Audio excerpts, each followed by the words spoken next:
Praise the lord అండి. హల్లెలూయా. దేవుని నామములో అందరికీ వందనాలు. ఎలా ఉన్నారండి? బాగున్నారా? దేవునిలో మనం ఎప్పుడు కూడా బాగుంటాం. ఓకే, ఎవరైతే దేవునిలో ఉంటారో వారు ఎప్పుడు కూడా బాగుంటారు. లాస్ట్ వీక్ మనము అద్భుతరీతమైన పునరుద్ధరణ పండుగ రెజరక్షన్ డే జరుపుకున్నాం కదా.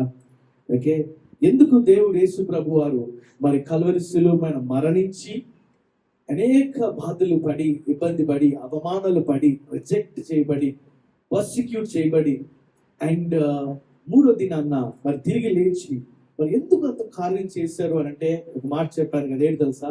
నీ ముఖము మీద ఒక చిరునవ్వు తీసుకురావడానికి ఈ రోజున. హల్లెలూయా. అఫ్ కోర్స్ మనందరికీ దేవుడు రక్షణ కార్యము, రక్షణలో ఒక సాల్వేషన్ లో నడిపించడానికి చేసిన కార్యము. ఓకే, అది వెరీ గుడ్.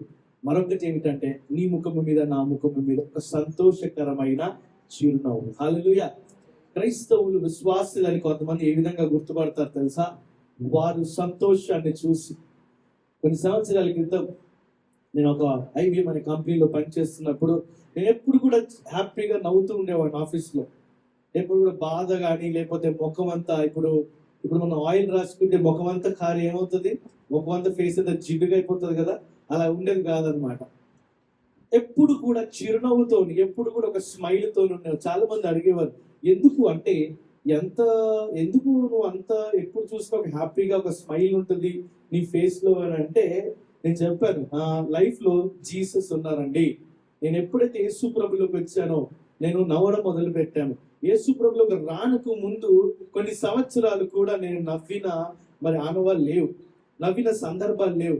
4 సంవత్సరాల వరకు కూడా నన్ను నువ్వు ఎలా ఉన్నావు అని అడిగిన వాళ్ళు లేరు. నా మనసు ఒక బండరాయిగా అయిపోయింది. కానీ ఎప్పుడైతే యేసు ప్రభు దగ్గరికి వచ్చి, యేసయ్యా నా లైఫ్ లోకి నువ్వు రా, నా హృదయంలోకి రా, ఎప్పుడైతే ప్రార్థన చేశానో ఆయన నా దగ్గరికి వచ్చినప్పటి నుంచి నాకు శాంతి సమాధానం అనేది ఎప్పుడుంది. అందును బట్టి నేను ఎప్పుడు చిరునవ్వుతో నేను ఉంటానని చెప్పాను. హల్లెలూయా. సో మనం ఎప్పుడైతే దేవునిలో ఉంటామో, యేసు ప్రభుని యొక్క సన్నిధిలో ఉంటామో, అప్పుడు కూడా చిరునవ్వుతో ఉంటాం, ఎప్పుడు కూడా సంతోషముతో ఉంటాం. ఓకే, నవ్వు అనేది చాలా రకాలు. కొందరు సంతోషంలో నవ్వుతారు. ఓకే, అది మంచి నవ్వు. ఇంకొక నవ్వు ఉంటుంది, విలన్ నవ్వు. తెలుసా మీకు? విలన్ నవ్వు అంటే విలన్లు వారు ఏదైనా హాని చేయాలనుకున్నప్పుడు చేసినప్పుడు ఒక భయంకరమైన నవ్వు నవ్వుతారు. అది కూడా నవ్వే. ఓకే, చాలా మంది చూస్తుంటారు కదా విలన్ నవ్వు, అది కూడా నవ్వే. కానీ అంటే ఈ యేసు ప్రభులో ఉండి వచ్చే నవ్వు ఎలా ఉంటుంది తెలుసా? చాలా సంతోషముతోని, సాటిస్ఫైడ్, సంతృప్తిగా వచ్చే నవ్వు, ఆనందం. అందుకే బైబిల్ సెలవిస్తుంది, రిజాయిస్ ఇన్ ద లార్డ్ అంటుంది. దేవునిలో బహుగా సంతోషించుడి అని చెప్తుంది. ఆ విధంగా సంతోషం అనేది మన జీవితంలో వ్యక్తపరచాలి. హల్లెలూయా. ఇప్పుడు కొట్టండి చప్పట్లు. ఓకే, అయితే రైట్, ఒక ఎగ్జాంపుల్ చెప్తాను నేను. ఏంటి అంటే లాస్ట్ గుడ్ ఫ్రైడే, అదే విధంగా మనం సండే రోజు రిజరక్షన్ డే మనము జరుపుకున్నాం. అద్భుత రీతిగా దేవుని యొక్క విషయాలు నేర్చుకున్నాం. ముఖ్యంగా గుడ్ ఫ్రైడే రోజు శిలువ మీద పలికి 7 మాటల గురించి బాగా ధ్యానం చేసి అసలు మర్చిపోతాం మాటల్ని. అదేవిధంగా పునరుద్ధరణ పండుగ రోజున దేవుడు ఏ విధంగా శక్తిని ఉపయోగించాడు, ఆ resurrection day, the power of resurrection, పునరుద్ధరణ శక్తి కూడా మన జీవితంలో దేవుడు నడిపించాడని చెప్పి మనము విన్నాం. నేను ఇంకొక ఎగ్జాంపుల్ చెప్తాను. ఓకే, మీరు ఒకవేళ ఇంత చెప్పినా కూడా అర్థం కాదంటే ఒక్క ఎగ్జాంపుల్ చెప్తాను, చిన్న ఎగ్జాంపుల్ ఇలిస్ట్రేషన్ చెప్తాను. దాన్ని బట్టి యేసు ప్రభు వారు చేసిన గొప్ప కార్యం మనకు అర్థమవుతుంది. ఇంకా అర్థమవుతున్న ఆశతో నేను చెప్పాలని ఆశపడుతున్నాను. అయితే ఒక పెద్ద రాజు ఉన్నాడు, ఒక రాజ్యం ఉంది, రాజు ఉన్నాడు, దొరస కింగ్. అయితే ఈ రాజు చాలా మంచి రాజు, చాలా ప్రేమగల రాజు. ఆ రాజ్యంలో, కింగ్డంలో ఉన్న అందరినీ కూడా బహుగా ప్రేమించేవాడు. ఎప్పుడు కూడా ద్వేషము కానీ, తిట్టడము కానీ, కొట్టడం కానీ అలాంటి ఎప్పుడు చేయడం అన్నమాట.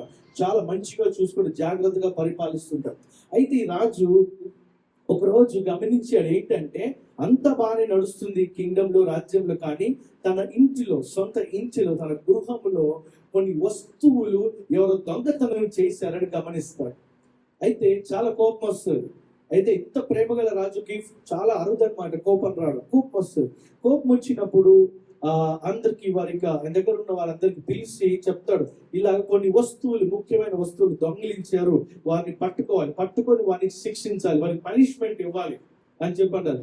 అయ్యో మీరు అంత మంచివారు సార్, అసలు మీ దగ్గర ఇంత దొంగలించడం ఏంటి, అలాంటి చేతులు ఎవరికి ఉన్నాయి, అలాంటి కళ్ళు ఎవరికి ఉన్నాయి, దొంగలించాల్సిన మనసు ఎందుకు వచ్చింది అని చెప్పి చాలా మంది మాట్లాడుతుంటారు. సరే ఏదైనా కానీ దొంగను పట్టుకోవాలని చెప్పి వాళ్ళు ప్రయత్నం చేస్తుంటారు. అయితే ఈలోపు రాజు ఒక శిక్షను, ఎవరైతే దొంగ దొరికిన తర్వాత వాళ్ళు పనిష్మెంట్ ఏంటి అని అడిగినప్పుడు పనిష్మెంట్ చెప్తారు కదా, ఒక 40 కొరడా దెబ్బలు పట్టాలి అని చెప్పి అని అంటాడు. ఇది పనిష్మెంట్ అన్నమాట. ఇది పనిష్మెంట్ ఇచ్చిన తర్వాత, జారీ చేసిన తర్వాత కొన్ని రోజులకి ఏమవుతుందంటే ఆ యొక్క దొంగను పట్టుకుంటారు. దొంగను పట్టుకొని రాజు ముందు ప్రవేశిస్తారు. అయితే దొంగను పట్టుకుని రాజు ముందు ప్రవేశిస్తారు. ఆ దొంగ ఎవరో కాదు కానీ రాజు యొక్క సొంత కుమార్తె. ఆ దొంగ ఎవరో కాదు కానీ రాజు యొక్క సొంత కుమార్తె. అయితే రాజు ఎంతో ప్రేమగల వాడు అని చెప్పి అందరూ కుమార్తెను వదిలేస్తాడు. కుమార్తె కదా, వేరే వాళ్ళని అయితే కొరడా దెబ్బలు కొట్టించేవాడేమో కుమార్తెగా వదిలేస్తాడని చెప్పి అందరూ అనుకుంటారు. అందరూ పాపం అని అనుకుంటుంటారు. కుమార్తెని నా విధంగా పనిష్మెంట్ ఇవ్వాల్సిన పరిస్థితికి వచ్చింది అనుకుంటారు. కొందరేమో కుమార్తె అయినా సరే పనిష్మెంట్ ఇవ్వాల్సిందే అని రాజు మీద కోపం ఉన్న వాళ్ళు వేలెత్తి చూపుతుంటారు, అరుస్తుంటారు. అయితే రాజు ఆ కుమార్తెని చూసి చాలా బాధపడుతూ మొదలు పెడతాడు. అందరు అనుకుంటారు కదా తన కుమార్తె కాబట్టి వదిలేస్తారులే అని అనుకుంటారు. ఇప్పుడు సామాన్యంగా ఇదే జరుగుతుంది. ఇప్పుడు బయట వాళ్ళు తప్పు చేసినా, బయట వాళ్ళు ఏదైనా నచ్చని పని చేసిన వాళ్ళకి శిక్షించాలని చెప్పి అనుకుంటాం. కానీ సొంత ఇంట్లో వాళ్ళు తప్పు చేస్తే వాళ్ళని శిక్షించడం అని చెప్పి శిక్షించొద్దు, వాళ్ళని వదిలేద్దాంలే, మన వాళ్ళే కదా అని చెప్పి అనుకుంటాం. అది సాధారణమైన మానవునికి సహజ గుణం. అయితే రాజు కూడా ఆ విధంగా వదిలేస్తాడేమో చాలా మంది ప్రజలు అలా ఎదురు చూస్తూ ఉంటారు. కానీ రాజు అంటాడు కదా, ప్రేమగల రాజు, గమనించండి, ఆయన అంటాడు కదా, కుమార్తె అయిన పనిష్మెంట్ ఇవ్వాల్సిందే అని చెప్పి జారీ చేస్తారు ఆదేశాలు. సో ఎవరైతే సైనికులు ఆ యొక్క పనిష్మెంట్ ని రిలీజ్ చేయడానికి, డెలివర్ చేయడానికి ఎవరైతే వస్తారో ఆ కొరడా తీసుకొని వస్తాడు. మీరు చూసారు కదా లాస్ట్ ఫ్రైడే రోజు కొరడా ఏ విధంగా ఉంటుందో అలాంటి కొరడా తీసుకొని ఆ సైనికుడు వస్తాడు. వచ్చిన తర్వాత ఆ యొక్క కుమార్తెని పనిష్మెంట్ ఇద్దామని చెప్పి ఆ సైనికుడు కొరడా లేపి కొట్టుపోతుంటే రాజు పరుగెత్తుకుంటూ తన సింహాసనం వదిలి, గమనించండి, సింహాసనం వదిలి పరిగెత్తుకుంటూ వచ్చి ఆ యొక్క కుమార్తెను గట్టిగా కౌగలించుకుంటాడు, గట్టిగా పట్టుకుంటాడు, గట్టిగా హత్తుకుంటాడు, గట్టిగా హక్ చేసుకుంటాడు. అప్పుడు ఆ దెబ్బ కుమార్తె మీద పడినట్టే కానీ కుమార్తె మీద పడలేదు, కానీ రాజు మీద పడింది. అయితే ఇక్కడ సైనికుడు ఎవరిని కొడుతున్నాడు తెలుసా? కుమార్తెను కొడుతున్నాడు. కానీ దెబ్బ ఎవరి మీద పడుతుంది తెలుసా? రాజు మీద పడుతుంది. రాజు ఆ యొక్క కొరడా దెబ్బలకి కొద్దిసేపటికి కింద పడి చనిపోతాడు. కానీ కుమార్తెకు ఒక చిన్న స్క్రాచ్ కూడా, ఒక చిన్న ఘాటు కూడా తన మీద పడకుండా. హల్లెలూయా. అది మన యేసు ప్రభు వారు చేసిన కార్యం. కుమార్తె చేసిన తప్పుకి, కుమార్తెకి పడవలసిన పనిష్మెంట్ కి, మరి ఆయన ఇచ్చిన పనిష్మెంటే, ఆయన చెప్పిన పనిష్మెంటే కుమార్తెకి ఇస్తే ఎలాగా అని చెప్పి, కానీ ఆ పనిష్మెంట్ ఇవ్వాలి కుమార్తెకి అని చెప్పి కుమార్తెని కొడుతుంటే తను ఒట్టుగా వచ్చాడు. హల్లెలూయా. మనకి ఆ పనిష్మెంట్ రావాల్సింది, మనకి ఆ పనిష్మెంట్, ఆ శిక్ష పడాల్సింది మన పాపముల చేత. కానీ యేసు ప్రభు వారు తను వచ్చి మనకు అడ్డముగా ఉండి ఆయన శిలువ మీద మరణాన్ని పొందుకొని, శిలువ మీద అవమానాలు పొందుకొని, శిలువ మీద తప్పిక కొనుక్కున్నాను అనే సమయంలో కూడా ఎన్ని అవమానాలు, ఎన్ని ఇబ్బందికరమైన పరిస్థితులు శిలువ మీద పొందుకున్నా కూడా ప్రతి ఒక్కసారి కూడా నాకు అవసరమా ఇది, నాకెందుకు ఇది అని ఆలోచించలేదు ఆయన ఆలోచించలే. మనల్ని ఎవరైనా తిడితే, మనం ఎవరికైనా వత్తాసు కలిగి, అనగా వారి తరపున మాట్లాడేటప్పుడు మనల్ని తిడితే ఏమవుతుందో తెలుసా? అబ్బా నన్ను తిడుతున్నా, నాకెందుకులే అని చెప్పి మనము పక్కకి వెళ్ళిపోయే మానవుని యొక్క సహజ గుణం అది. కానీ యేసు ప్రభు వారు అలాంటి మానవుని కోసం ఏం చేశారు తెలుసా? నాకెందుకులే, నాకు అవసరమా, నాకు ఇందులో ఏం వస్తుంది, ఏం లాభం వస్తుంది ఏం ఆలోచించలే, డైరెక్ట్ గా సిలువెక్కి ఆయన రక్తాన్ని చిందించి తర్వాత పునరుద్ధాన శక్తి ద్వారా, దేవుడు పంపించిన పునరుద్ధాన శక్తి ద్వారా, పరిశుద్ధాత్ముడు దేవుడి ద్వారా ఆయన పునరుద్ధాన్ని రిజరెక్ట్ అయ్యి ఆయన 3వ దినాన లేచి ఉన్నారు. హల్లెలూయా. Praise the Lord. అది మనము నేర్చుకున్నాం, అది మనం తెలుసుకున్నాం లాస్ట్ గుడ్ ఫ్రైడే కావచ్చు, సండే కావచ్చు. అయితే ఇప్పుడు ఈ రోజు మనం ధ్యానం చేయబోయే విషయం ఏమిటంటే, ఈ రోజు మనం మెడిటేట్ చేయబోయే విషయం ఏమిటంటే, యేసు ప్రభు వారు రిజరెక్ట్ అయిన తర్వాత, పునరుద్ధరణ అయిన తర్వాత ఏం జరిగింది, ఓకే, అసలు ఏంటి, ఆయన ఏం చేశారు, లాస్ట్ వీక్ చూసాం, ఆయన కొంతమంది శిష్యులు కనిపించారు, ఫస్ట్ 2 కనిపించారు, తర్వాత 40 మంది కనిపించారు, 5 మంది కనిపించారు అని చెప్పి లేఖనాలు మన బైబిల్ గ్రంథంలో చాలా క్లియర్ గా చూసాం. అయితే ఆ సమయంలో దాని తర్వాత ఏం జరిగింది అనేది ఈరోజు నేర్చుకోబోతున్నాం. అయితే ముందుగా ఒక ప్రశ్న, మీరు ఎప్పుడైనా మీ లైఫ్ లో ఒకసారి గమనించుకోండి, ఇప్పటి వరకు మీకు ఊహ తెలిసిన దగ్గర నుంచి ఈ రోజు వరకు గమనించుకోండి. ఏంటంటే, have you ever been in a place where no one understood your pain? అనగా మీరు ఎప్పుడైనా ఒక పరిస్థితుల్లో ఉన్నారా, ఒక సిచ్యువేషన్ లో, ఒక సన్నివేశంలో ఉన్నారా, మీ బాధని ఎవరు అర్థం చేసుకోలేని యొక్క పరిస్థితుల్లో ఎప్పుడైనా ఉన్నారా? మీరు బాధపడుతుంటారు, మీరు మనసు కృంగిపోయి ఉంటుంది, మనసు కుమిలిపోయి ఉంటుంది, మనసు అయ్యో ఎంతో ఏడుస్తుంటది, బాధ వేస్తుంటది, ఏం చేయాలో అర్థం కాదు. మీరు ఎవరికి చెప్పినా కూడా వారు అర్థం చేసుకోలేకున్న పరిస్థితిలో, అలాంటి పరిస్థితులు ఎప్పుడైనా వెళ్ళారు? కొన్నిసార్లు మనం ఎవరికి చెప్పాలో కూడా అర్థం కాదు. కొన్నిసార్లు ఆ బాధని పంచుకోవడానికి ఎవరైనా వస్తారేమో, ఎవరైనా చేయి చాపుతారేమో అని ఎదురు చూస్తూ ఉంటాం. కొన్నిసార్లు ఏమో బాధ చెప్పినా వాళ్ళకి అర్థం కాదు, వాళ్ళకి చెప్తే ప్రయత్నం చేసినప్పుడు వాళ్ళు అర్థం చేసుకోరు, సరేలే సరేలే అని అంటారు. కానీ మనం బాధని వాళ్ళు ఇట్లా పక్కకి తీసి పడేస్తారు. అలాంటి పరిస్థితి మీరు ఎప్పుడైనా వెళ్ళారా? ఒక్కసారి వెళ్తే చేతులు ఎత్తుతారా? వెళ్ళారా? నేను కూడా అలాంటి పరిస్థితులు వెళ్ళాను. నేను కొన్ని సంవత్సరాలు పడిన బాధని ఎవరికైనా చెప్పాలన్నా కూడా ఎవరు లేరు. కొన్ని ఎవరికైనా చెప్తే వాళ్ళకి అర్థమవుతుందని కూడా నాకు ఖచ్చితంగా మనకు కన్ఫర్మేషన్ లేదు. కొన్ని ట్రై చేసినా కూడా అర్థం చేసుకుని ఇంతే కదా అని చెప్పి తీసి పడేస్తారు. కొన్ని సందర్భాలు, సన్నివేశాలు మన జీవితం ఇంతే కదా అని ఉంటాయి. కానీ ఆ బాధ పడేటోడికి తెలుస్తుంది. డాక్టర్ కడుపు నొప్పి వస్తే ఏం చేస్తాడు? ఒక టాబ్లెట్ ఇస్తాడు, వేసుకో వెళ్ళిపో తగ్గిపోతుంది అంటాడు. సార్ బాగానే వస్తుంది సార్ అంటే ఇది ఒకటి వేసుకో అని చెప్తారు. కానీ ఎవరి పేషెంట్కి అయితే కడుపు నొప్పి వస్తుందో ఆ కడుపు నొప్పి బాధ వచ్చినోడికి తెలుస్తుంది, కానీ డాక్టర్కి తెలుస్తుందా? తెలియదు. డాక్టర్కి కడుపు నొప్పికి పలానా మందు, జ్వరానికి డోలో, దగ్గు వస్తే కోల్డ్ యాక్ట్ ఇవ్వడం మాత్రం తెలుసు. కానీ ఏ వ్యక్తి అయితే ఆ బాధను పడుతున్నాడో ఆ బాధని గ్రహించలేడు డాక్టర్. అర్థం చేసుకోగలుగుతాడు కానీ దాన్ని గ్రహించలేడు డాక్టర్. ప్రియమైన బిడ్డలారా, కానీ అలాంటి గ్రహించే వ్యక్తి ఒకడు ఉన్నారు మన జీవితంలో. అలాంటి భయంకరమైన పెయిన్, అలాంటి అర్థం చేసుకునే పెయిన్, అలాంటి ఇబ్బందికరమైన పరిస్థితుల్లో కృంగి కూలిపోయి ఎంతో ఏడ్చి దుఃఖముతో ఇక్కడ కొంతమంది ఉన్నారు, వాళ్ళు ఏడ్చి పడుకున్న సమయంలో ఏడ్చి వారి కన్నీరుతోని ఆ యొక్క పిల్లోస్ తడిగా అయిపోయిన పరిస్థితులు ఉన్నాయి, వారి యొక్క బెడ్షీట్లు తడిగా అయిపోయిన పరిస్థితులు ఉన్నాయి. అనుకోవచ్చు మనం, ఎవరు లేరే నాకు పంచుకోవడానికి, నా ఆలోచన, నా మనసులో నా మాటను పంచుకొని ఎవరు లేరే అని అనుకుంటాం. కానీ ప్రియమైన బిడ్డలారా, బైబిల్ ఏం చెప్తుంది తెలుసా? దర్ ఇస్ వన్ పర్సన్, ఒక్కడున్నాడు. ఆ ఒక్కరు ఎవరు చూద్దాం. ఎవరు తెలుసా? యోహాను సువార్త 14వ అధ్యాయం 16వ వచనంలో చూద్దాం త్వరగా. John chapter 14:16. నేను తండ్రిని వేడుకొందును మీ యొద్ద ఎల్లప్పుడు ఉండుటకై ఆయన వేరొక ఆదరణకర్తను చదవండి. అనగా సత్య స్వరూపియగు ఆత్మను మీకు అనుగ్రహించాను. చాలండి. ఇక్కడ యేసు ప్రభు వారు ఏమంటున్నారు తెలుసా? నేను తండ్రిని అడుగుతున్నాను, నేను నా తర్వాత మీ జీవితంలో మీకు ఒక ఆదరణకర్తను ఇస్తాను. ఆ ఆదరణకర్త ఎవరు తెలుసా? సత్య స్వరూపి అయిన వ్యక్తి, అనగా సత్య స్వరూపి అయిన ఆత్మ, పరిశుద్ధాత్ముడు. హల్లెలూయా.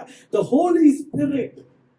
యేసు ప్రభువు పునరుద్ధరణ అయిన తర్వాత ఆయన ఏం చెప్పారంటే, నేను వెళ్తున్నాను, మీ జీవితంలో మీకు ఒక ఆదరణకర్తని ఇస్తానంటున్నాడు.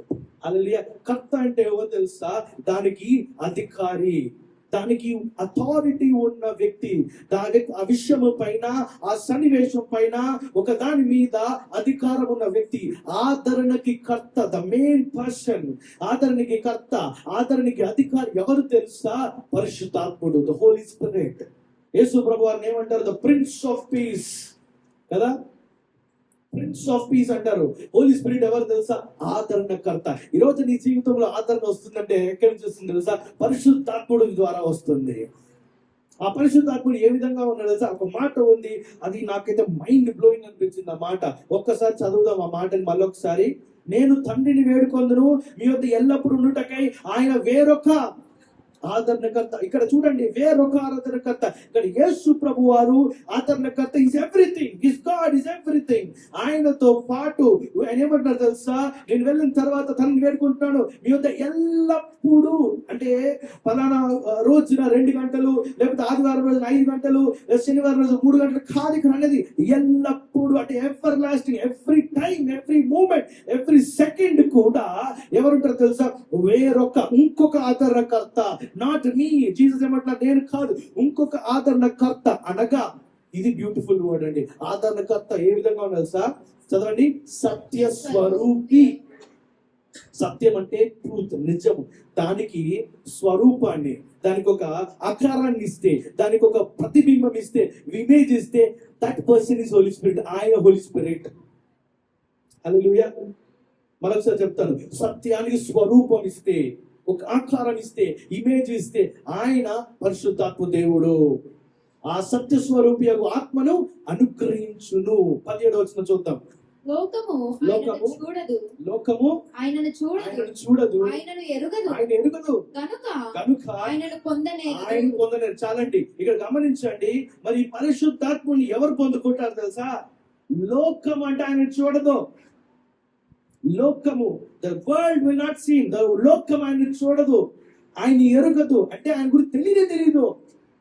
చాలా మంది అన్బిలీవర్స్, అవిశ్వాసులు, క్రైస్తవంలో లేని వాళ్ళు, క్రీస్తు అన్న పదము తెలుసు, క్రీస్తు అన్న వ్యక్తి తెలుసు, జీసస్ క్రైస్ట్ అంటే తెలుసు, క్రిస్మస్, ఈస్టర్, అదే విధంగా గుడ్ ఫ్రైడే, రిజరెక్షన్ అన్ని తెలుసు. కానీ చాలా కొంతమంది మాత్రమే హోలీ స్పిరిట్, పరిశుద్ధాత్మ పదాన్ని విన్నారు. వాళ్ళందరికీ తెలీదు. ఆ పదము తెలిసిన వాళ్ళు కూడా దాని గురించి అర్థం చేసుకోలేరు. అతని గురించి తెలియదు. అతనంటే ఎవరు? ఇక్కడ హోలీ స్పిరిట్. వాక్యం ఏం చెప్తుంది తెలుసా? లోకము ఆయనను చూడదు, ఆయనను ఎరుగదు, గనుక ఆయన్ని పొందలేరు. వారిని చూడదు, ఆయన గురించి తెలియదు కాబట్టి వాళ్ళు పొందలేరు. మరి మీరు ఆయనను ఎరుగుదురు. ఇక్కడ మీరు అంటే ఎవరు తెలుసా? ఎవరైతే విశ్వాసంలో, యేసు ప్రభుని యొక్క విశ్వాసంలో నడిపించబడతారో, ఎవరైతే ఆ యొక్క రక్షణను పొందుకుంటారో వారు అనే మీరు అనే పదానికి అర్థం. ఇక్కడ మీరు ఆయనను ఎరుగుదు, ఆయన మీతో కూడా నివసించును. చదవండి, మీలో ఉండును.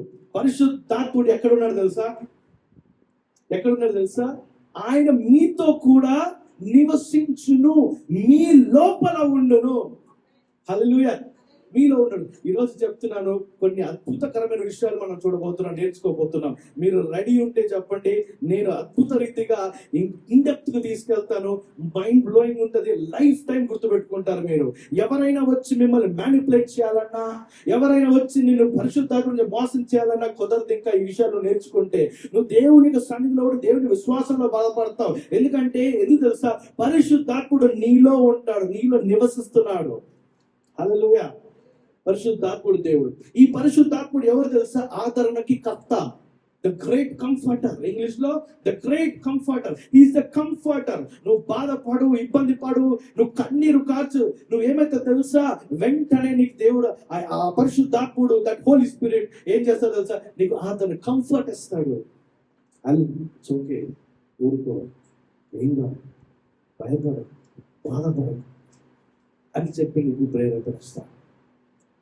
నేను స్వయముగా ఈ ఎక్స్పీరియన్స్ పొందుకున్నాను. యేసు ప్రభువుకి రాకముందు తెలుసా, ఎంత ఏడ్చినా ఏం చేసినా కంఫర్ట్ అనేది వచ్చేది కాదు. నేను చెప్పాను కదా, బాంబేకి వెళ్ళిన తర్వాత 58 మంది కూడా నన్ను పట్టించుకోలే. 59వ వ్యక్తి దేవుడి వైపు నడిపించారని చెప్పాను కదా. ఎంత మంది నన్ను చీకొట్టినా కూడా నేను అవమానపడుతూ బాధపడుతున్నాను, నాకు కంఫర్టే రాలేదు.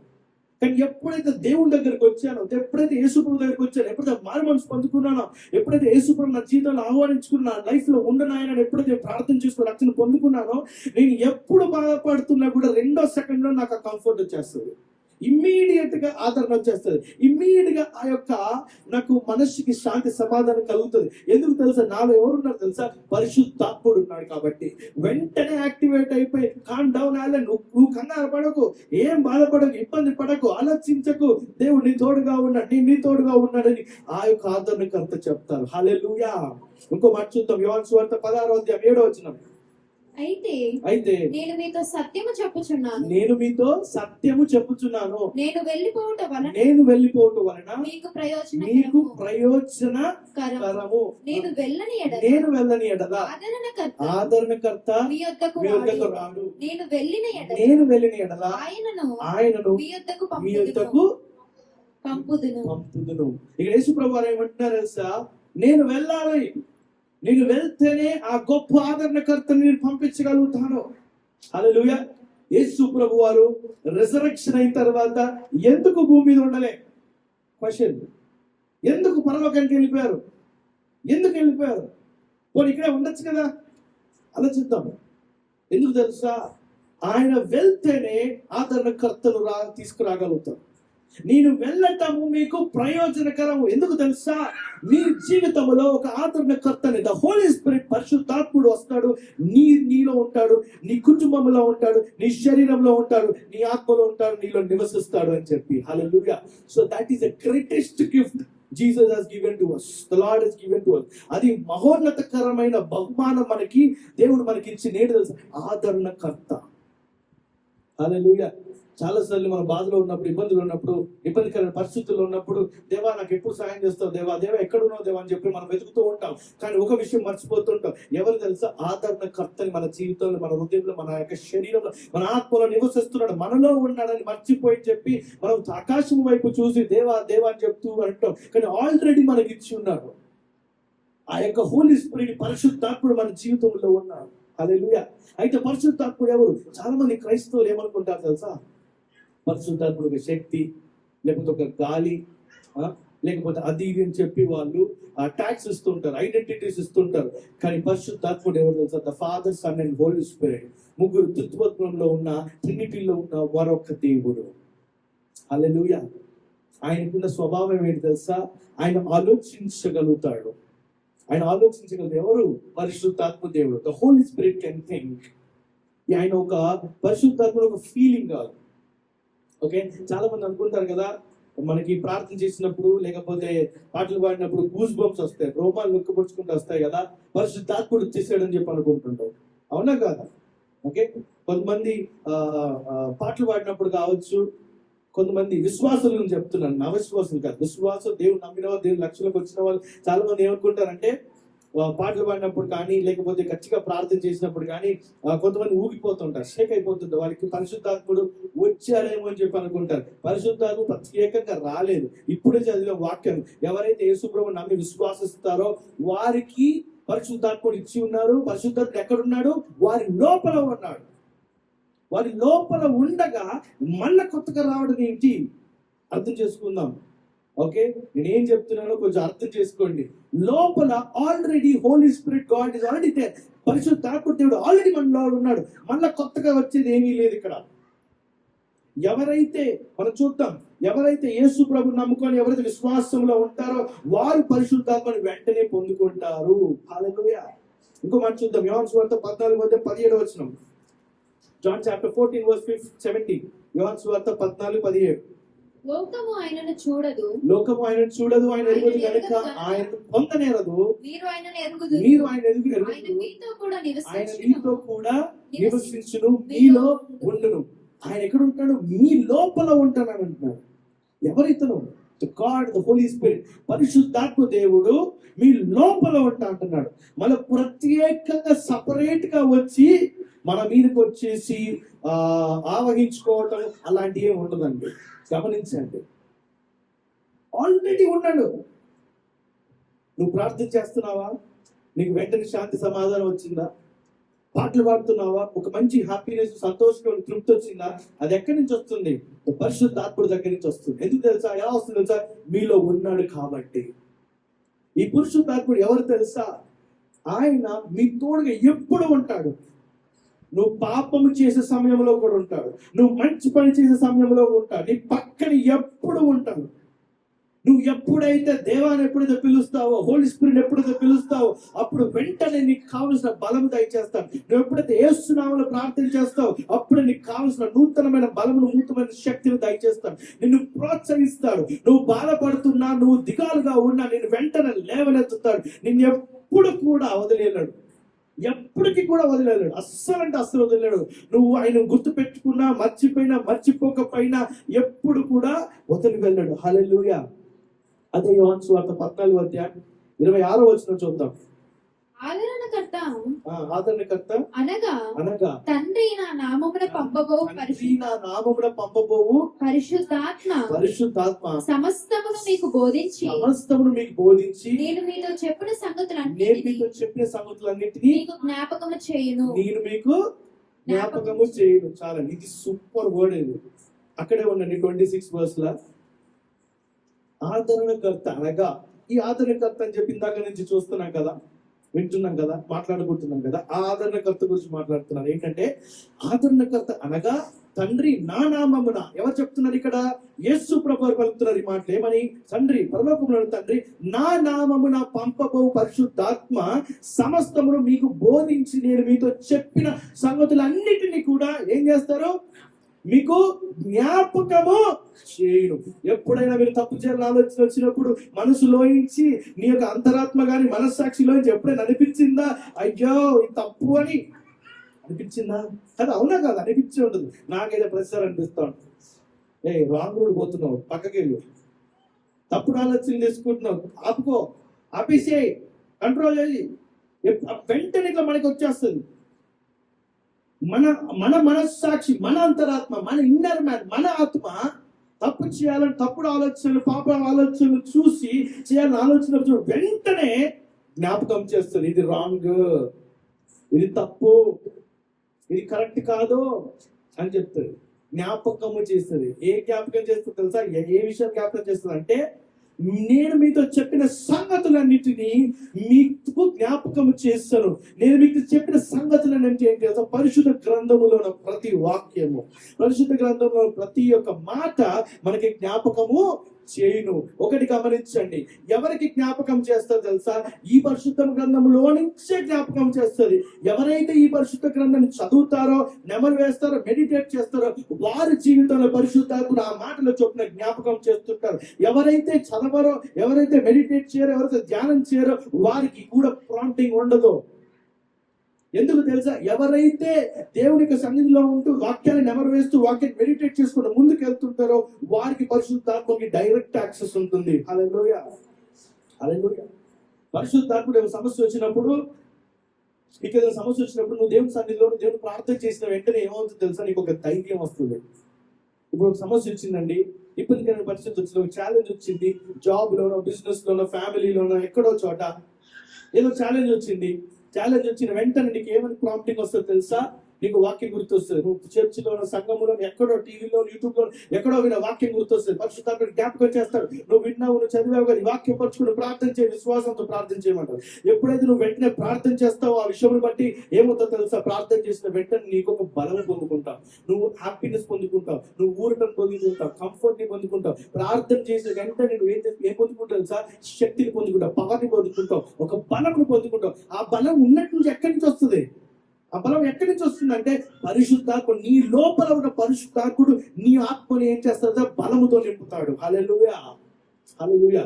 ఇంకో మాట చూద్దాం, అపోస్తలుల కార్యములు 2:4 అందరూ పరిశుద్ధాత్మతో నిండిన వారై, పరిశుద్ధాత్మతో నిండిన వారై ఆత్మ వారికి వాక్శక్తి అనుగ్రహించిన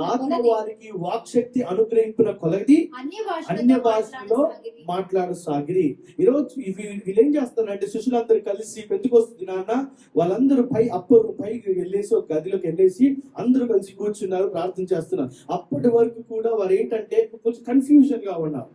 యేసు ప్రభువు మాతోనే ఉన్నారు, అద్భుత కార్యాలు చేశారు, అది చేశారు, సిలువకి మరణించి చెల్లిపోయారు, మా పరిస్థితి ఏమిటి అని చెప్పి అనుకున్న టెన్షన్ లో ఉన్నారు, కన్ఫ్యూజన్ లో ఉన్నారు. ఈ విషయం లాస్ట్ వీక్ కూడా మనం జాగ్రత్తగా ధ్యానం చేస్తాం. ఈ టెన్షన్ లో, ఈ యొక్క ఆలోచనలో, ఈ యొక్క భయమాడుతూ దాక్కున్న పరిస్థితుల్లో వారికి ఏమైంది తెలుసా? ప్రార్థన చేస్తున్నప్పుడు పరిశుద్ధాత్మతో నిండిన వారే ఆ ఆత్మ వారికి వాక్కు శక్తి అనుగ్రహింపగలది, అన్య భాషలలో మాట్లాడసాగిరి. హల్లెలూయా. అన్య భాషలలో మాట్లాడసాగిరి. ఎప్పుడైనా అన్య భాషలు మీరు విన్నారా? టంగ్స్ విన్నారా? విన్నవారు చేతులు ఎత్తండి. ఓకే, మీరు ఎక్కడో చోటు వినుంటారు కదా, రైట్? ఓకే, నేను ఒక పాయింట్ క్లారిఫై చేస్తాను. ఏంటి తెలుసా? అన్య భాషలు మాట్లాడిన వారికి మాత్రమే పరిశుద్ధాత్మ ఉంది అని మనం అనుకుంటాం. కాదు, గమనించండి. అన్య భాషలు టంగ్స్ మాట్లాడిన వారికి మాత్రమే మరి పరిశుద్ధాత్ముడు ఉన్నాడు అనుకుంటాం. అది కాదు. ఇందాక చదివిన వచనములో ఏముంది? పరిశుద్ధాత్ముడు మీలో ఉంటాడు అని ఉంది. కానీ మీలో ఉన్న పరిశుద్ధాత్ముడు ఉంటేనే మీరు అన్య భాషలు మాట్లాడతారని ఎక్కడా లేదు. బైబిల్లో మొత్తం చెక్ చేసుకోండి, ఎక్కడ కూడా అన్య భాషలు మరి పరిశుద్ధాత్ముడు ఉంటేనే అన్య భాషలు మాట్లాడతారు, ఆర్ అన్య భాషలు మాట్లాడిన వారి దగ్గరే పరిశుద్ధాత్ముడు ఉంటారు అనుకోవడం కరెక్ట్ కాదు. ప్రతి ఒక్కరి దగ్గర పరిశుద్ధాత్ముడు ఉంటారు. పేతురు వీళ్ళంతా కూడా అన్య భాషలు ఇక్కడ మాట్లాడారు. ఇంకో వచనం చూపిస్తాను నేను తర్వాత. ఆ సమయములో ఏం చేశారు తెలుసా?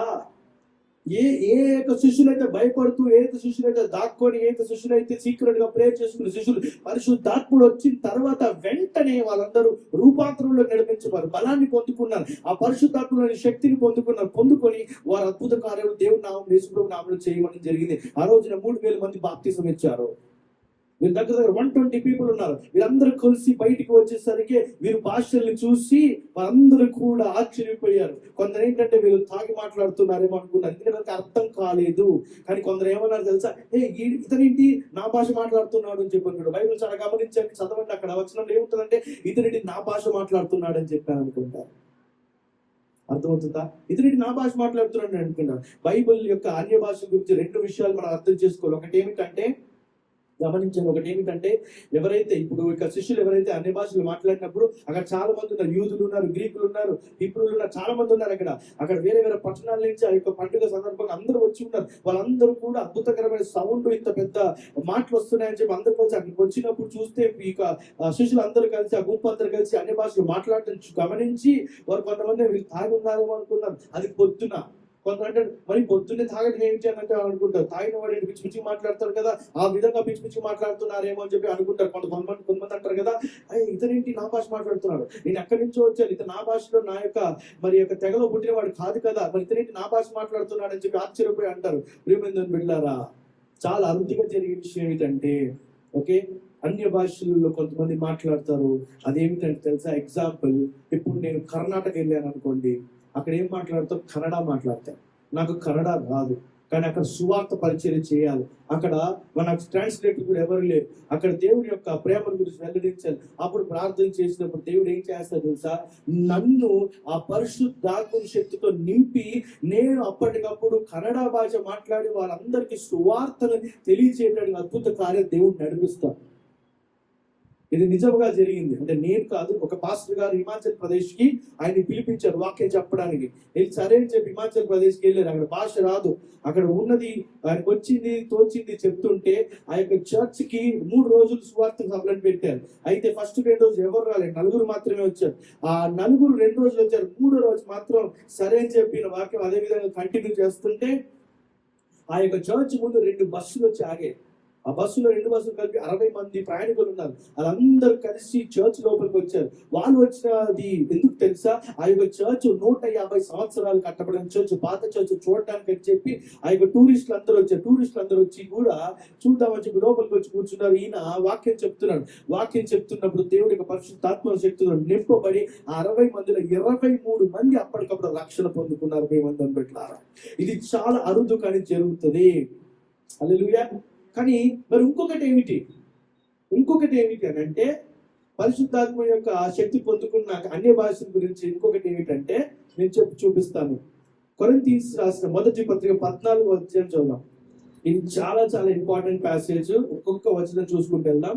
కొరింథీయులకు రాసిన మొదటి పత్రిక 14వ అధ్యాయం. ప్రేమ కలిగి ఉండుటకు ప్రయాసపడి ఆత్మ సంబంధమైన వరములను ఆసక్తితో అపేక్షించుడి, విశేషముగా మీరు ప్రవచన వరము అపేక్షించాలి. ఇక్కడ ఏంటంటే ఫస్ట్ వర్స్లోకి వెళ్ళండి.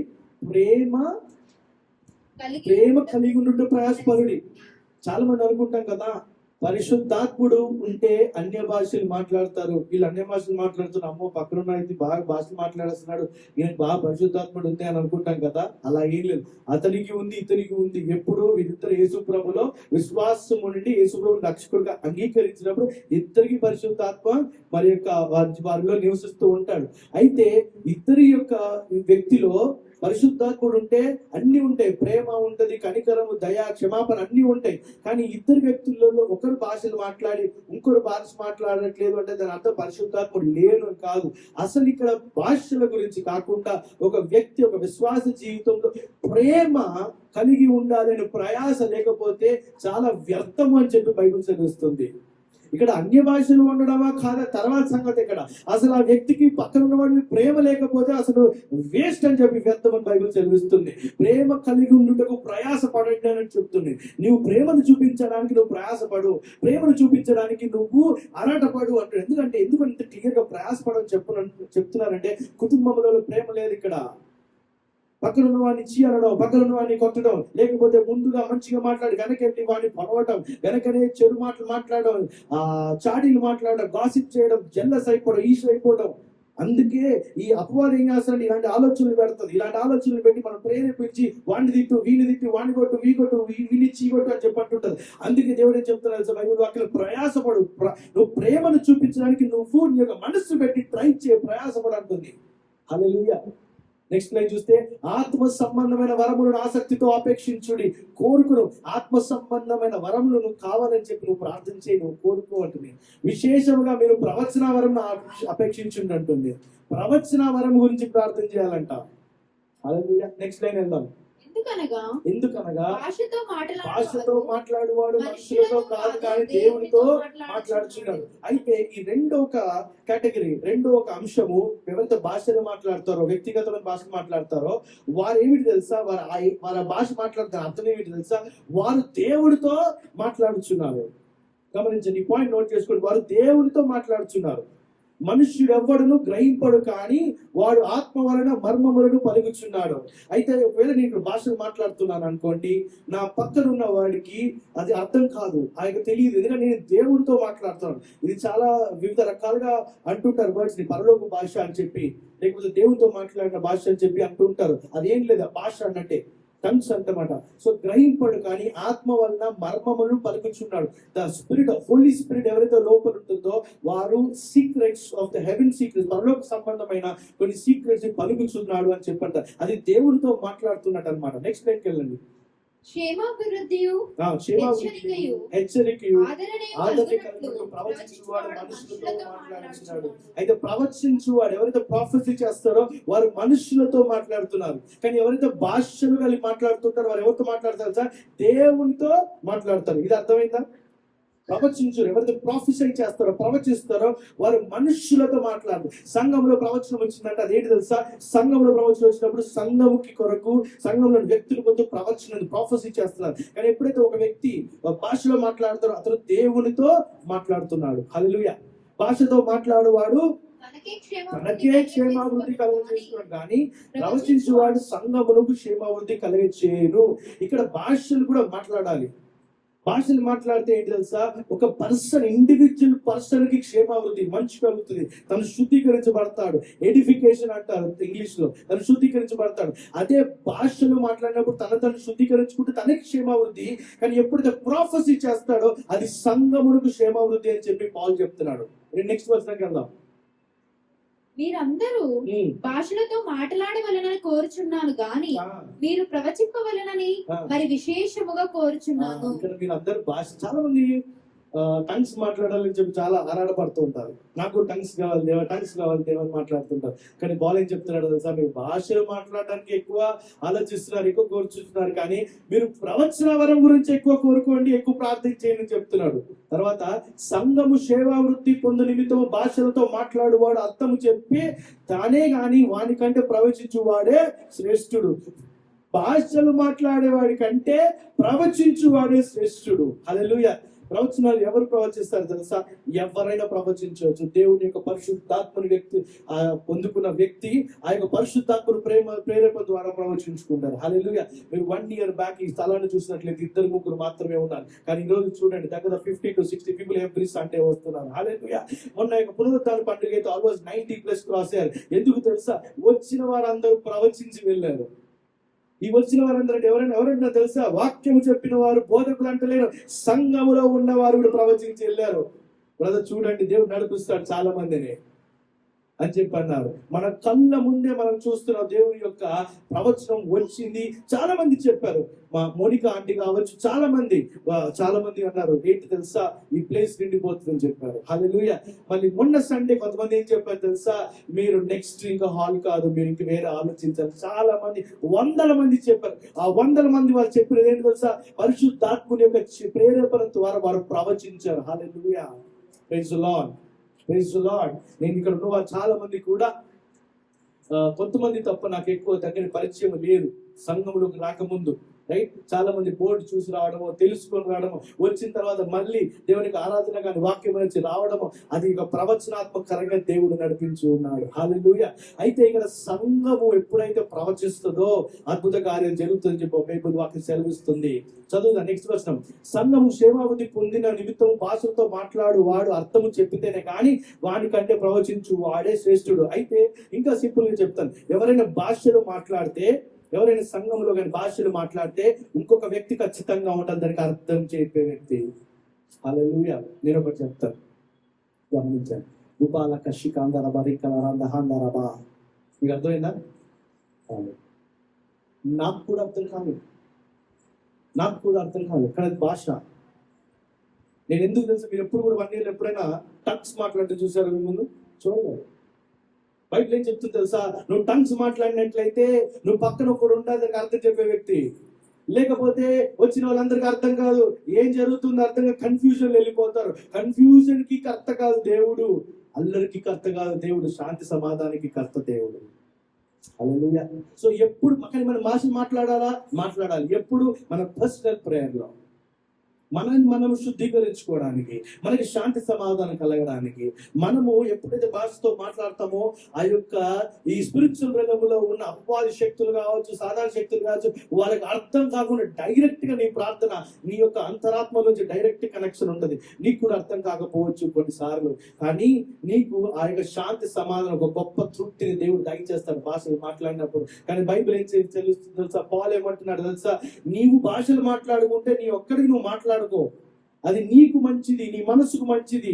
కానీ నువ్వు అందరి ముందు మాట్లాడడం వల్ల వారికి అర్థమయ్యేటట్టు చెప్పగలిగాక వరం ఉన్నట్లయితే, భాషలు మాట్లాడేది ఒక వరం అయితే దానికి అర్థం చెప్పేటి ఇంకొక వరం. Gifts of the Holy Spirit లో టాపిక్ లో వస్తుంది ఇక్కడ. ఒకటి భాషలు చెప్పడం యొక్క వరం ఒకరు ఉన్నట్లయితే, మాట్లాడే వరం ఉన్నట్లయితే, ఇంకొక వ్యక్తికి ఏముంటుంది తెలుసా, ఆ యొక్క భాషను పలికిన భాషను, ఒక వ్యక్తి పలికిన భాషను ఇంకొక వ్యక్తి వచ్చి అర్థము చెప్పే వరము. ఆ వరం ఉన్న వ్యక్తిని సంఘములో ఉంటే, ఆ భాషకి అర్థము చెప్పే ఒక వ్యక్తి ఉంటే అప్పుడు నువ్వు భాషను మాట్లాడు.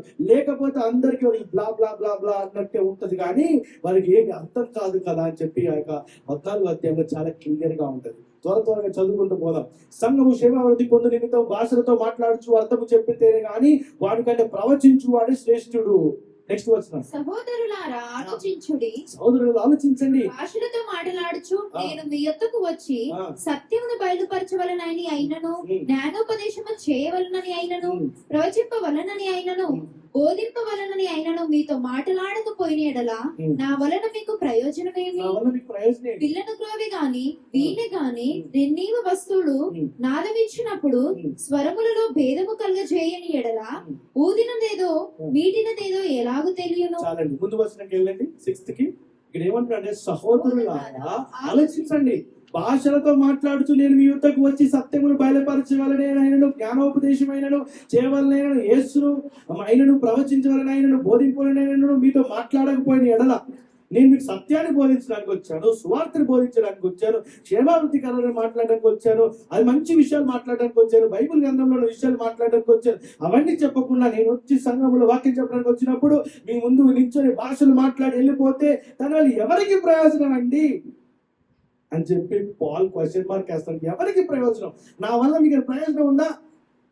అది ఇంకొక వచనాలు చూస్తే నేను చెప్తున్నాను ఏంటంటే, పాల్ ఏమంటాడంటే, నేను థ్యాంక్ గాడ్ నేను ఇంకెక్కువ భాషలు మాట్లాడగలుగుతాను, కానీ నేను మీ ముందు భాషలు మాట్లాడినప్పుడు నీకు అర్థం కాకపోతే నీ జీవితం రక్షణ ఎట్లా వస్తుంది? అర్థమవుతుంది అంటే భాషలు మాట్లాడడం కంటే ప్రవచనం అనేది చాలా ఇంపార్టెంట్ అని బైబిల్ చదివిస్తుంది. అనగా భాషలు మాట్లాడిన వ్యక్తి మాత్రమే పరిశుద్ధాత్ముడు దేవుడు ఉంటాడని మనం అనుకుంటాం. అది మన అపోహ, మనకి తెలియదు. నెక్స్ట్ వర్స్ చూద్దాం త్వరగా.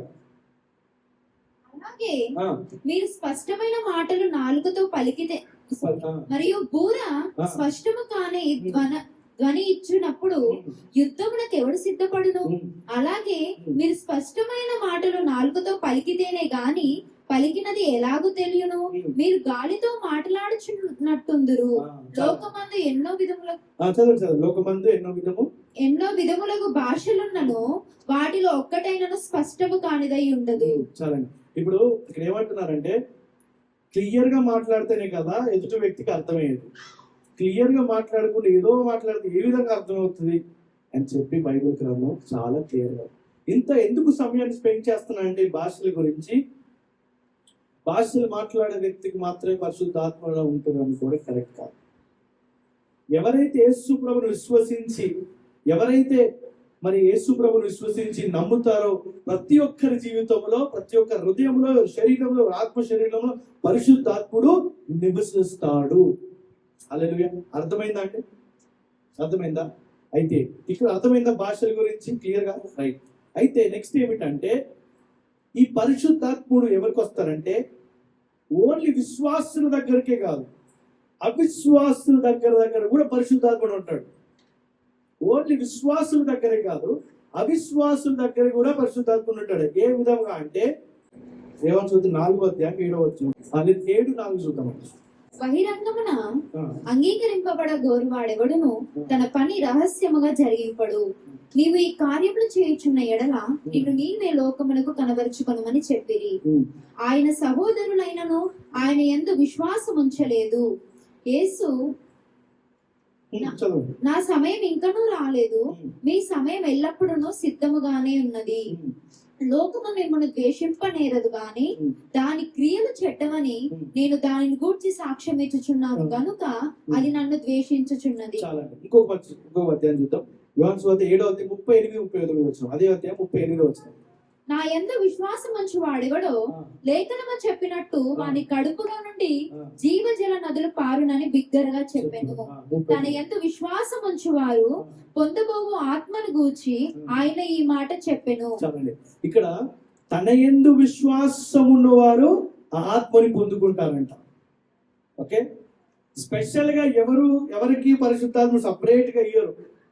ఈ బ్యాచ్ వాళ్ళకి లేదండి పరిశుద్ధాత్ముడు, ఈ బ్యాచ్ వాళ్ళకి పరిశుద్ధాత్ముడు ఉన్నారని అట్లా ఏం లేదు. ఇక్కడ బైబిల్ ఏం చెప్తుందంటే తన ఏంటంటే యేసు యందు విశ్వాసం ఉంచుకోవు ఆత్మని గురించి ఆయన మాట చెప్పని ఏంటి తెలుసా?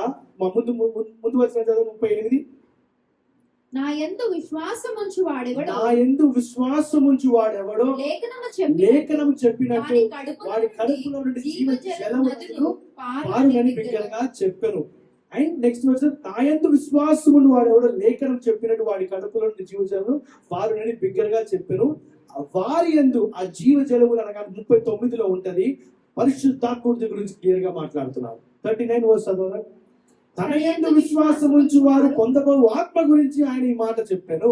యేసు ఇంకను మహిమపరచబడలేదు గనుక ఆత్మ ఇంకను అనుగ్రహింపబడి ఉండలేదు. యేసు ఆత్మ ఎప్పుడు వచ్చింది? పరిశుద్ధాత్ముడు ఆయన మహిమ పరచబడని గనక.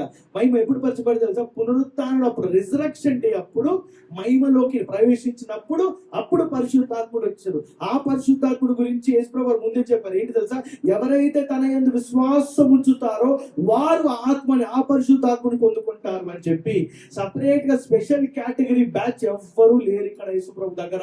ఎవరైతే యేసుప్రభుని విశ్వాసంగా పొందుకుంటారో, నమ్ముతారో, విశ్వాసం ఉంచుతారో వారు పరిశుద్ధాత్ముని పొందుకుంటారు. హల్లెలూయా. సో ఇప్పుడు చెప్పండి, మీ జీవితంలో పరిశుద్ధాత్ముడు ఉన్నాడా? హల్లెలూయా. మీ జీవితంలో పరిశుద్ధాత్ముడు ఉన్నాడా అని చెక్ చేసుకోవాలంటే మీరు యేసు ప్రభుని విశ్వసిస్తున్నారా? మీరు యేసు ప్రభుని పరిపూర్ణంగా విశ్వసిస్తున్నారా? మీరు యేసు ప్రభుని పరిపూర్ణంగా విశ్వసిస్తున్నట్లయితే మీ దగ్గర ఎవరున్నారు తెలుసా? పరిశుద్ధాత్ముడు ఉన్నాడు. హల్లెలూయా. ఇంకో మాట చూద్దాం. లూకా సువార్త 11వ అధ్యాయం 13. పరలోకమందున మీ తండ్రి తను అడుగు వారికి పరిశుద్ధాత్మను ఎంతో నిత్యముగా అనుగ్రహించెను. ఒకవేళ ఎవరైనా నా దగ్గర లేదండి అని అనుకుంటే, నాకు విశ్వాసం సరిపోవట్లేదండి, నా దగ్గర లేదండి అని అనుకుంటే ఏమంటున్నారు ఇక్కడ? పరలోకమున్న మీ తండ్రి తను అడుగు వారికి పరిశుద్ధాత్మను ఎంతో నిశ్చయముగా ఇచ్చినట్ల. నిశ్చయం అంటే ఖచ్చితముగా. నువ్వు ఎవరైతే అడుగుతారో దేవుని వైపు చూసి ప్రార్థనలో పరిశుద్ధాత్ముడు దయచేయాలంటే అప్పుడు పరిశుద్ధాత్మ నిత్యంగా పొందుకుంటారు. ఇంకొకటిగా సపరేట్ గా పొందుకునేది ఏం లేదు. ఇక్కడ విశ్వాసం పొందుకున్నప్పుడే వచ్చేస్తుంది. కానీ మనము మనలో ఉన్న పరిశుద్ధాత్మని గ్రహించకుండా ఉంటున్నాము అప్పటి వరకు.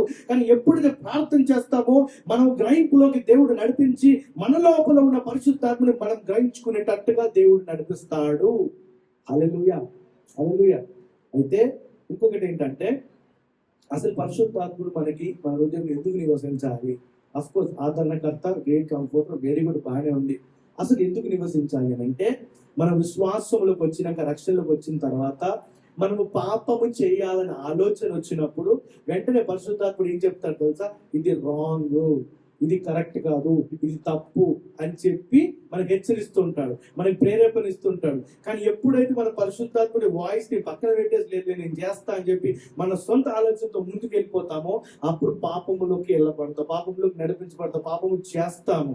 అయితే ఇంకొకటి, ఈ పాపము చేసినప్పుడు అంటే ఏమో తెలుసా? పరిశుద్ధాత్ముడు ఏడుస్తాడు. అర్థమైనా అండి? పరిశుద్ధాత్ముడు వేస్తాడు. బయట చూడండి, ఎప్పుడైతే నువ్వు పాపము చేస్తావో పరిశుద్ధాత్ముడు వేస్తాడు. అప్పుడు పీటర్ అంటాడు కదా, పరిశుద్ధాత్ముడు దుఃఖించినట్టుగా నువ్వు పాపము చేయకు, పరిశుద్ధాత్ముడు దుఃఖంలోకి నడిపించకు నువ్వు అంటున్నావు. నువ్వు ఎప్పుడైతే పాపము చేస్తావో పరిశుద్ధాత్ముడు దుఃఖిస్తూ ఉంటాడు. అందుకే నీకు పాపము చేసిన తర్వాత వెంటనే గిల్టీ ఫీలింగ్ వచ్చేస్తుంది. పాపం చేసి తప్పు చేసిన తర్వాత అయిపోయిన తర్వాత, తప్పు చేసిన కార్యం అయిపోయినాక వెంటనే మనసంతా కమిలేసినట్టు ఉంటుంది, నలివేసినట్టు ఉంటుంది. ఎందుకంటే పరిశుద్ధాత్ముడు దుఃఖిస్తూ ఉంటాడు. The Holy Spirit will grief అని చెప్పుంటుంది బైబిల్లో. హల్లెలూయా. ఇంకో మాట చూద్దాం. ఎఫెసీయులకు రాసిన పత్రిక 1వ అధ్యాయం 13-14. మీరును సత్యవాక్యమును అనగా మీ రక్షణ సువార్తను విని క్రీస్తునందు విశ్వాసముంచి వాగ్దానము చేయబడిన ఆత్మ చేత ముద్రింపబడితిరి. చాలండి. మీరు సత్యవాకుని ఎవరైతే విశ్వాసముతో రక్షణ సువార్తను విని క్రీస్తునందు విశ్వాసం ఉంటారో వారికంటే పరిశుద్ధాత్మ చేత వాళ్ళు ముద్రించబడతారు, స్టాంప్ వేయబడతారు. వారి దగ్గర అప్పటి నుంచి ఆ క్షణము నుంచి పరిశుద్ధాత్ముడు వారి జీవితంలో ఉంటారు. నెక్స్ట్ 14వ వచనం. దేవుని మహిమకు కీర్తి కలుగుటకై ఆయన సంపాదించుకొనిన ప్రజలకు విమోచనము కలుగు నిమిత్తము ఈ ఆత్మ మన స్వాస్థ్యమునకు సంచకరువుగా ఉన్నాడు. ఎప్పుడైతే మనం ముద్రించబడతామో ఆ ముద్రించబడిన దగ్గర నుంచి మనము దేవుని బిడ్డలుగా, దేవుడు మనల్ని సంపాదించుకున్న సంపాదికులుగా అంటే ఆయన ఆస్తిలోకి, ఆయన స్వాస్థ్యములోకి, ఆయన పిల్లల్లోకి చేర్చబడతాము. ఎప్పుడు తెలుసా? పరిశుద్ధాత్ముడి చేత ముద్రించబడినప్పుడు. పరిశుద్ధాత్ముడి చేత ఎప్పుడు ముద్రించబడతాం తెలుసా? ఎప్పుడైతే యేసు ప్రభువుని విశ్వాసముతో అంగీకరించి మనం నడుచుకుంటామో అప్పుడు ముద్రించబడుతున్నాడు. ఇంకో చివరి వచనం చూద్దాం. రోమీయులకు రాసిన పత్రిక 5వ అధ్యాయం 9వ వచనం. దేవుని ఆత్మ మీలో నివసించి ఉన్న ఎడల మీరు ఆత్మ స్వభావము గలవారే గాని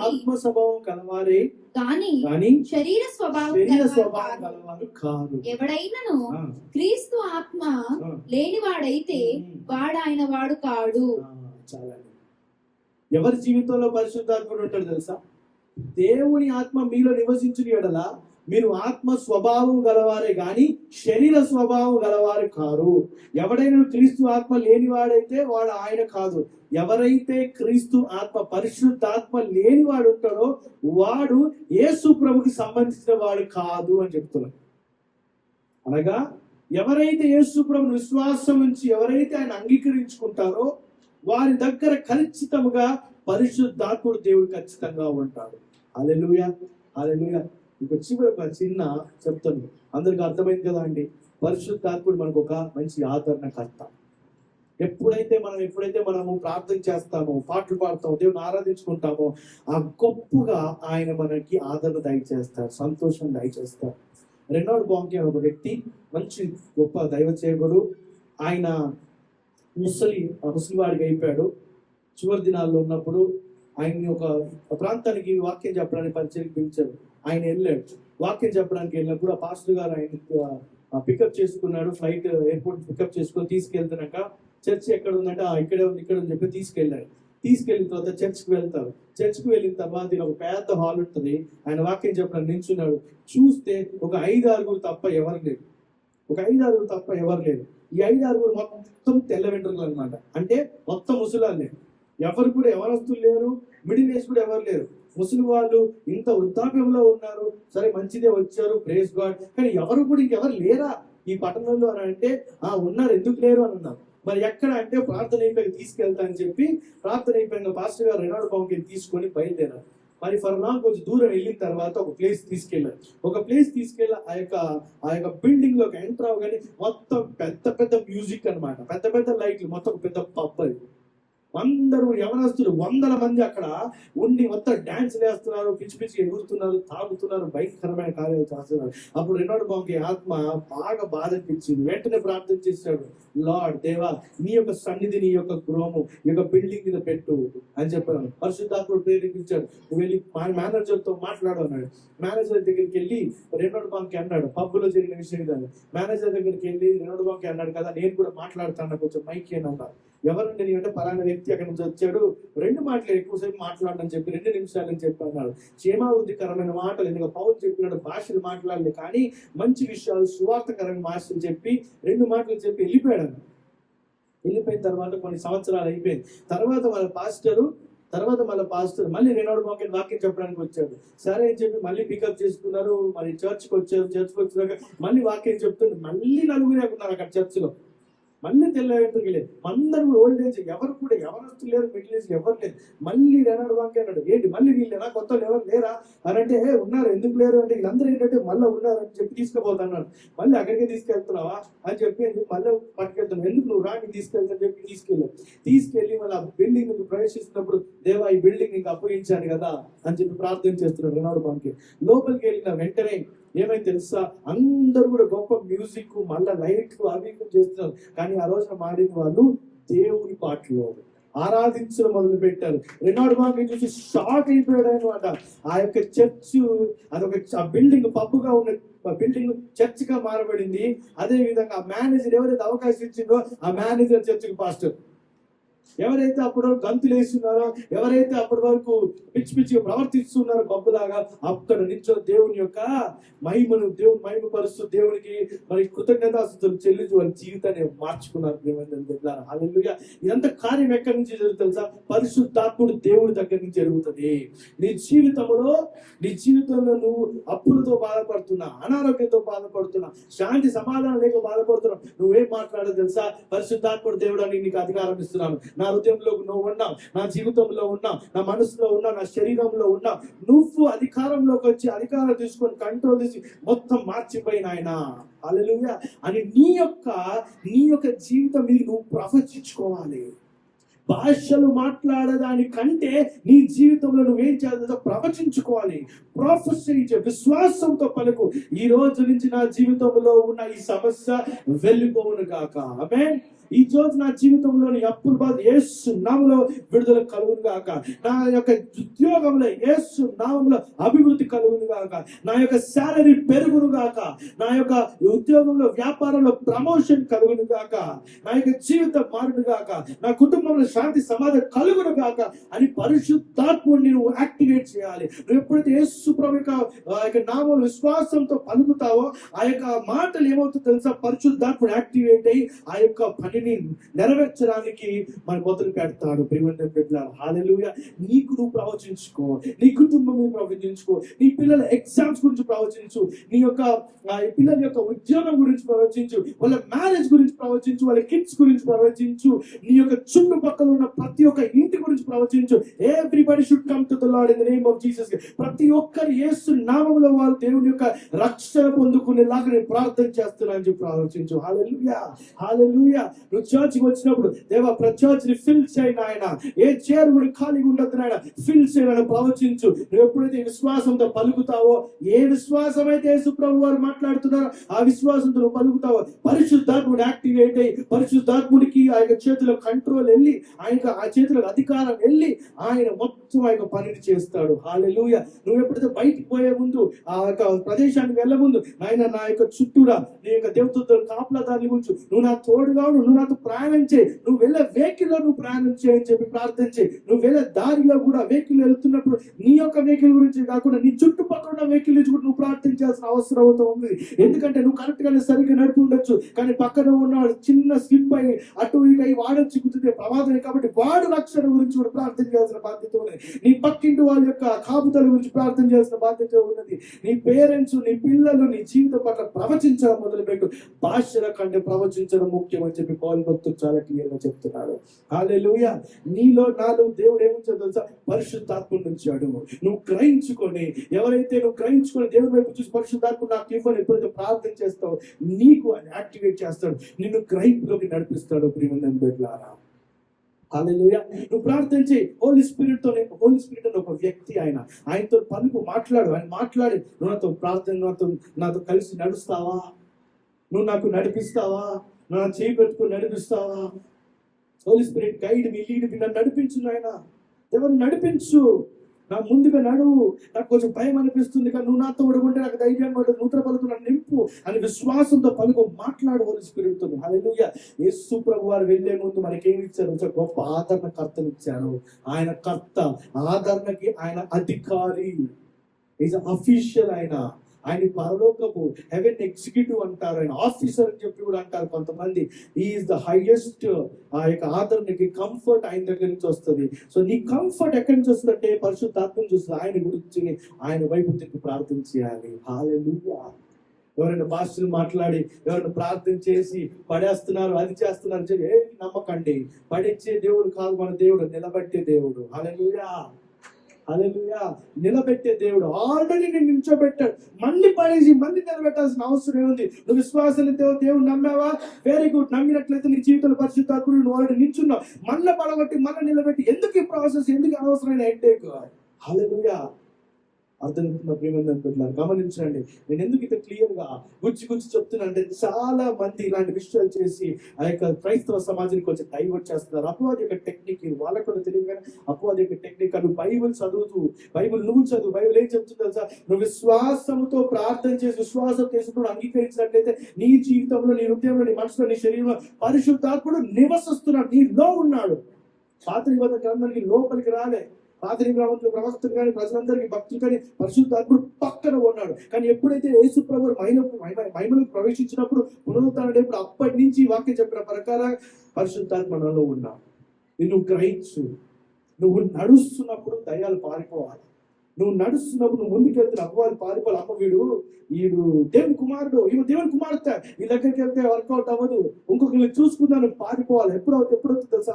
ఎప్పుడో పరిశుద్ధాత్ముడు దేవుడితో నువ్వు నీ యొక్క శరీరాన్ని కప్పించుకుంటావు ప్రార్థన ద్వారా, విశ్వాసము ద్వారా, అప్పుడు నేను చూసి పారిపోతాయి. హల్లెలూయా. ఒక పుస్తకం రాశాడు, ఆయన అనుభవాన్ని రాశాడు. ప్రతి ఒక్క విశ్వాసి పైన దేవుని యొక్క అగ్ని ఉంటుందంట. ప్రతి ఒక్క విశ్వాసి పైన దేవుని యొక్క అగ్ని ఉంటుంది. అందరికి కనిపించదు. స్పిరిచువల్ ఆత్మ సంబంధమైన ప్రపంచంలో వారికి కనిపిస్తుంది. వారి యొక్క తలపైన అగ్ని ఎక్కడైతే ఎక్కువ మండుతూ ఉంటుందో, వారు దేవుని యొక్క పరిశుద్ధాత్మ శక్తి ద్వారా కప్పించుకొని కవర్ చేయబడి వారు ముందుకు వెళ్తున్నారు. ఎవరి దగ్గర అయితే ఆ యొక్క అగ్ని తక్కువ ఉంటుందో వారిని అటాక్ చేయడానికి అపవాది ఎప్పుడు ప్రయత్నం చేస్తుందో. ప్రేమ బిడ్డలారా, నీ తలపైన అగ్ని ఎప్పుడు మండుతూ ఉండాలి. దేవుని అగ్ని నీ హృదయంలో, నీ యొక్క మనసులో పరిశుద్ధాత్మ యొక్క శక్తి ఎప్పుడు ప్రవహిస్తుండాలి. ఆమేన్. నీకు లేదు అనుకోకూడదు. పరిశుద్ధాత్ముని జీవితంలో ఉన్నాడు, నీ శరీరంలో, నీ మనసులో, నీ కుటుంబంలో ఉన్నాడు. నువ్వు గ్రహించు, నువ్వు పలుకు. నువ్వు ఎప్పుడు పలుకుతావో తను సంతోషంగా వస్తాడు, కానీ నువ్వు పాపము చేస్తే తను దుఃఖిస్తాడు. గమనించు ప్రియమైన బిడ్డలారా. హల్లెలూయా. ఇప్పుడు ఉన్నాడా మన జీవితంలో పరిశుద్ధాత్ముడు? ఉన్నాడా? చెప్పండి. నాలో పరిశుద్ధాత్ముడు ఉన్నాడు. హల్లెలూయా. అందరం లేచి నిల్చొని వచ్చిన ప్రార్థన చేస్తూ ఒక నిర్ణయం తీసుకుందాం. పరిశుద్ధాత్ముని మనం గైకొందాం, ఆయన గ్రహించుకుందాం. పరిశుద్ధాత్ముని ఇంకను మన జీవితంలో ఆహ్వానించుకుందాం.